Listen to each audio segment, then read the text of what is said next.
Hello everyone, this is Angela here, and tonight I'm going to be talking about online dating and how to protect yourself from predators. I'm out in the dating field again, and I'm trying to be part of this community to share my experiences and my knowledge when dealing with people with personality disorders, or they're just plain toxic to the point where they would not be good in the relationship. So tonight's topic is going to be about this person. Well, first, let me just back up a second, okay? Because I have something to say about my last video about the guy that I was dating. Comes to turn out that I sensed, my gut told me that something was not right with him, and I gave it a chance, and it didn't work out as I explained in my last video.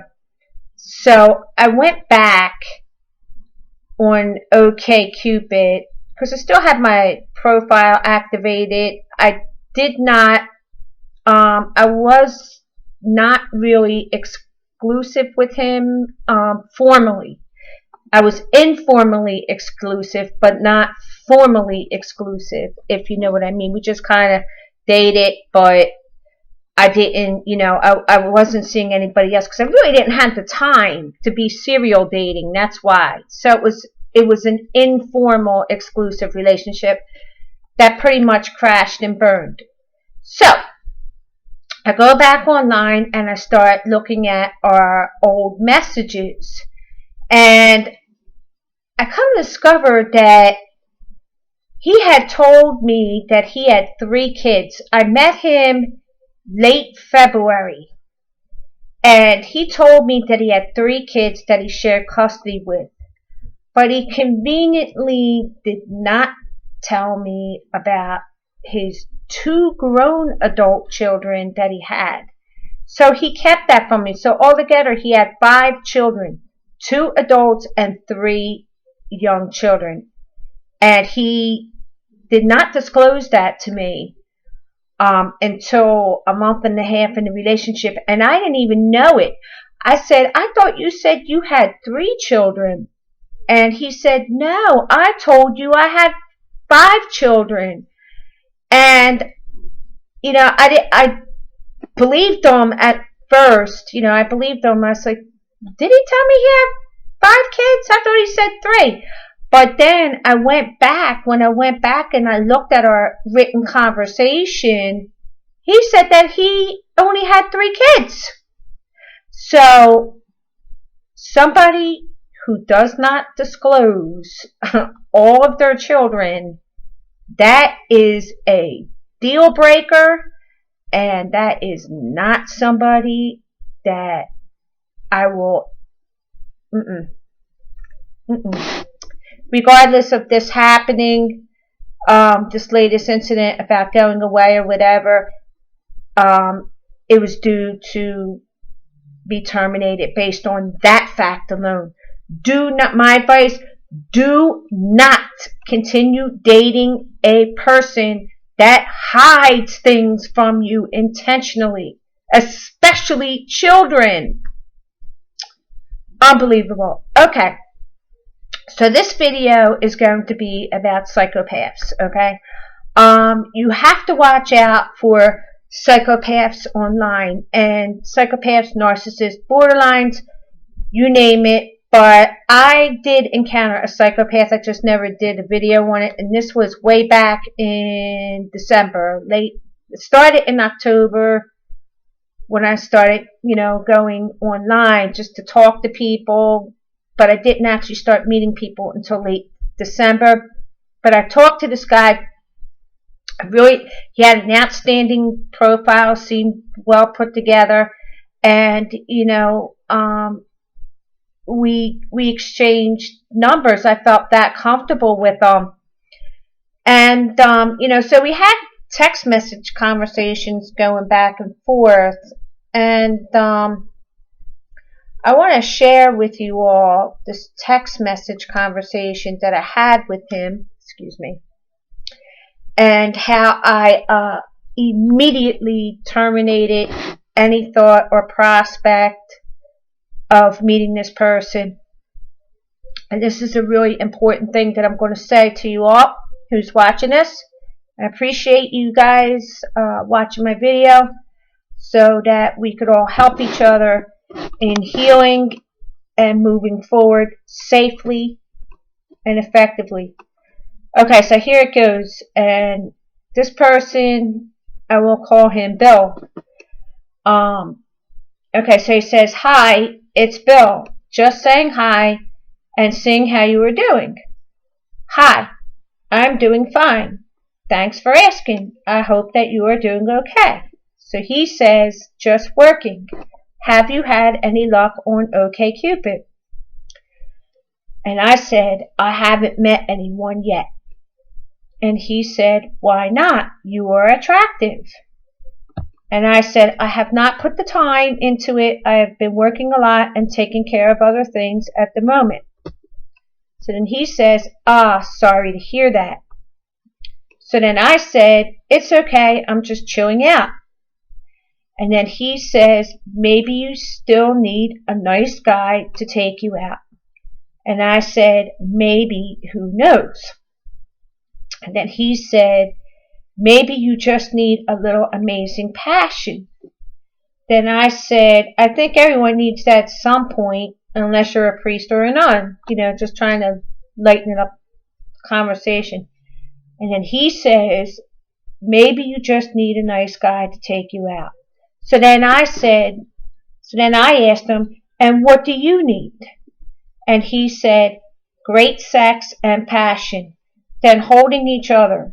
That's the short term. Long term is someone who has my back."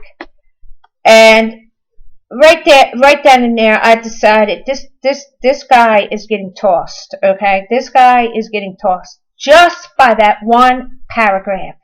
You cannot have the sex first and then expect it to develop into a healthy relationship.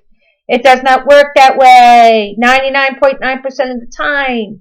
And the reason is because if a guy, guys, let's just face it, and guys like sex, okay? And unfortunately, what happens is when a guy has sex with a woman too soon, he feels guilty afterwards, and he's like, "What did I do?"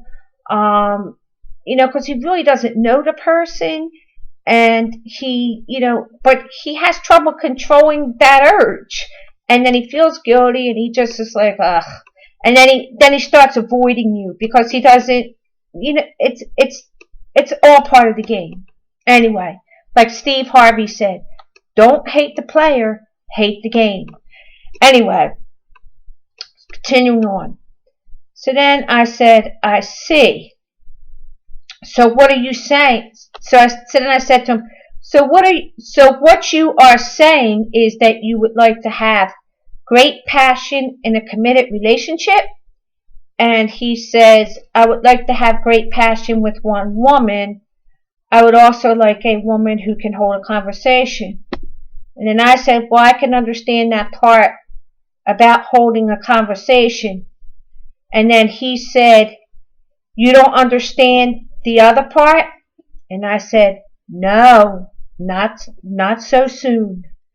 And then he said, "Everything is not logical. Some of it is emotional. Passion is emotional." And then I said, I tend to keep my emotions under control." And then he said, "Sometimes it's good, other times not so good." And then I said, "It doesn't mean that I don't know how to express myself. It means that I don't like to move too fast. I am trying to keep it light." Then he says, "Maybe you should let things happen and develop naturally. If there's chemistry, things develop quickly. It's just the way it is. It's unnatural to force something that isn't there or keep things in check when they are." And then I said, as I said, I'm trying to keep it light. I have a lot on my plate, and my priorities are to take care of other important things before getting involved with someone in a relationship. And then he says, okay. And then I said, thank you for understanding. And then he says, do you date at all? And I said, at some point, yes. And then he said, you are very intense.